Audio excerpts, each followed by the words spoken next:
गलतफहमी पैदा की जा रही है। यह कहा जा रहा है जनता पार्टी की सरकार बन गई, वो अरबों का साथ नहीं देगी, इजराइल का साथ देगी। आदरणीय मुरारजी भाई इस स्थिति को स्पष्ट कर चुके हैं। गलतफहमी को दूर करने के लिए मैं कहना चाहता हूं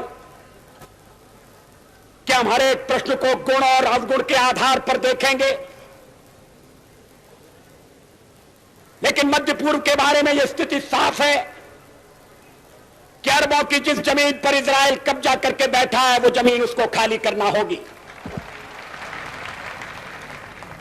आक्रमणकारी आक्रमण के फलों का उपभोग करे, ये हमें अपने संबंध में स्वीकार नहीं है।